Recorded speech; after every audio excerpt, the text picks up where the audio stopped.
Hi అండి, నమస్తే. Welcome back to మన ఇంటి రుచులు.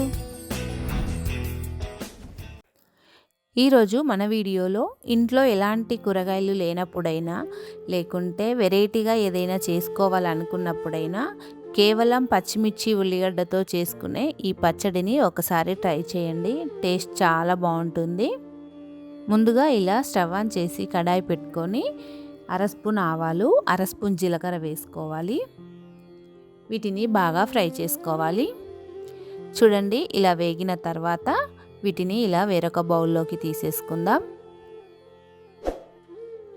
ఇప్పుడు ఇదే కడాయిలోకి ఆయిల్ వేసుకోవాలి.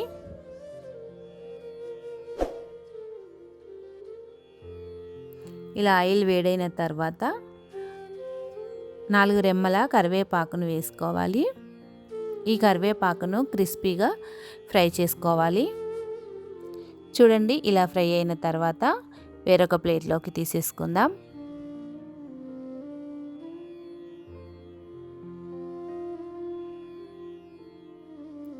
ఇప్పుడు ఇదే ఆయిల్లోకి పచ్చిమిర్చీలను వేసుకోవాలి.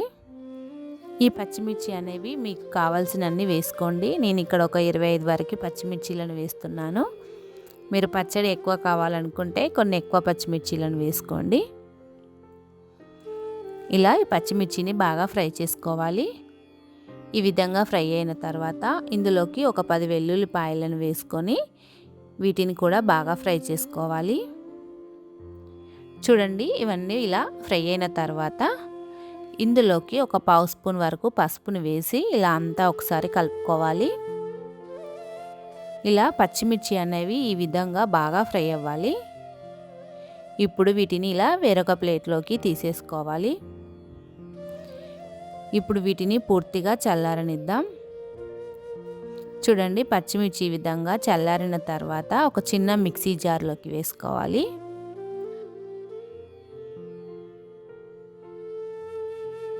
అలాగే ఇందులోకి మనం ముందుగా వేయించి పెట్టుకున్న ఆవాలు జీలకర్రను నేను ఈ విధంగా చిన్న రోట్లో వేసి మెత్తగా దంచాను. దీనిని కూడా ఇందులోకి వేసేసుకుందాం.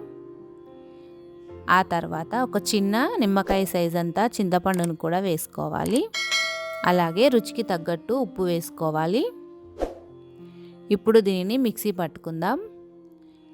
మరీ మెత్తగా కాకుండా ఇలా కాస్త బరకగా మిక్సీ పట్టుకోవాలి.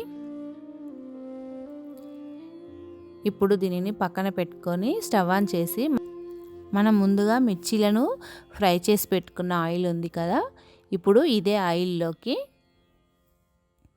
మరి కాస్త ఆయిల్ని వేసుకుందాం. ఆయిల్ వేడైన తర్వాత ఇందులోకి ఇలా పోపు గింజలన్నీ వేసుకోవాలి. ఆ తర్వాత ఒక ఉల్లిగడ్డను పొడవుగా కట్ చేసుకొని వేసుకోవాలి. ఈ ఉల్లిపాయలు అనేవి మరి చిన్నగా కాకుండా ఈ విధంగా కాస్త పెద్ద ముక్కలుగానే కట్ చేసుకొని వేసుకోవాలి. ఈ ఉల్లిపాయలు మరీ మెత్తగా ఫ్రై అవ్వాల్సిన అవసరం లేదు.